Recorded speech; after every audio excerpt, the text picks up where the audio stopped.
Laksam railway junction, যেখানে থামে সময় শুরু হয় হাজারো গল্প।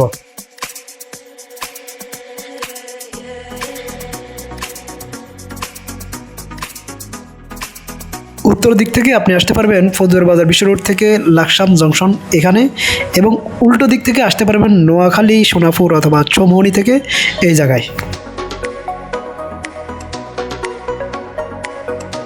আজ আমরা এসেছি কুমিল্লার ঐতিহাসিক লাকসাম রেলওয়ে জংশন ঘুরে দেখতে। চলুন মেইন রোড থেকে হেঁটে মাত্র 5 মিনিটেই পথ পেরিয়ে পৌঁছে যায় এমন এক স্টেশনে, যেখানে প্রতিদিন হাজারো মানুষের যাত্রা শুরু হয়, আবার কারো অপেক্ষারও শেষ হয়। রাস্তার দুই পাশের দোকানপাট, যানবাহনের শব্দ আর মানুষের ব্যস্ততা ধীরে ধীরে বদলে যেতে থাকে রেলওয়ে স্টেশনের আবহাওয়া। যতই সামনে এগোচ্ছি ততই কানে বেশি আসছে ট্রেনের হুইসেল, রেলের শব্দ আর যাত্রীদের কোলাহল। কয়েক মিনিটেই এই হাঁটা পথ যেন শহরের ব্যস্ততা থেকে নিয়ে যায় এক ভিন্ন জগতে, রেলের জগতে।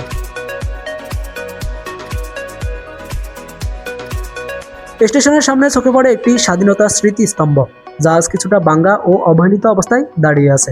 সময়ের চাপ পড়লেও এটি আমাদের ইতিহাসের একটি নীরব সাক্ষী। এর পাশেই দেখা যায় লাকসাম রেলওয়ে জংশনের নাম ফলক এবং কয়েকটি পুরনো রেলওয়ে ভবন। এসব ভবন শুধু ইট পাথরের স্থাপনা নয়, এগুলোর দেয়ালে যেন লুকিয়ে আছে বহু বছরের যাত্রী, ট্রেন আর স্মৃতির গল্প। স্টেশনে প্রবেশের সময় হঠাৎ দেখা হয়ে গেল একজন স্থানীয় সাংবাদিকের সঙ্গে। কয়েক মিনিটের সৌজন্য আলাপেই বোঝা গেল এই স্টেশনে শুধু যাতায়াতের কেন্দ্র নয়, লাকসামের মানুষের জীবন, সংস্কৃতি আর প্রতিদিনের গল্পের গুরুত্বপূর্ণ অংশ। এমন ছোট ছোট ঘটনাই ভ্রমণের আরও জীবন্ত করে তোলে। এখানে প্রতিটি প্ল্যাটফর্ম যেন এক একটি চলমান গল্প।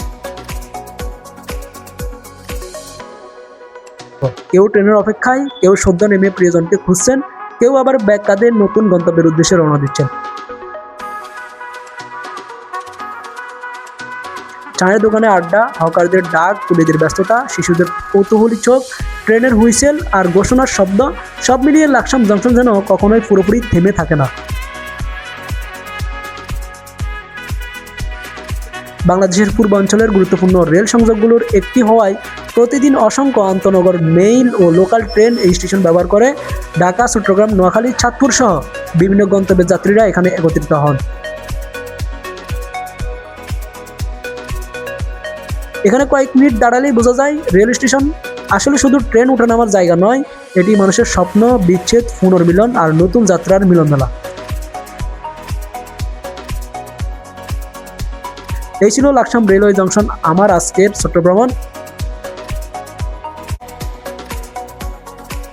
ভিডিওর কোন অংশটি আপনার সবচেয়ে ভালো লেগেছে? স্টেশনের পুরনো ভবন, ব্যস্ত প্ল্যাটফর্ম, নাকি মানুষের জীবনের ছোট কোনো মুহূর্ত? অবশ্যই কমেন্ট করে জানাবেন। এই ধরনের আরও তথ্যবহুল ভ্রমণ, অজানা স্থান ও বাংলাদেশের গল্প নিয়ে নিয়মিত ভিডিও দেখতে ভেরি ডায়েরি চ্যানেলটি সাবস্ক্রাইব করুন। আমি জামাল আজকের মতো বিদায় নিচ্ছি। আল্লাহ হাফেজ। আবার দেখা হবে নতুন কোনো গন্তব্যে।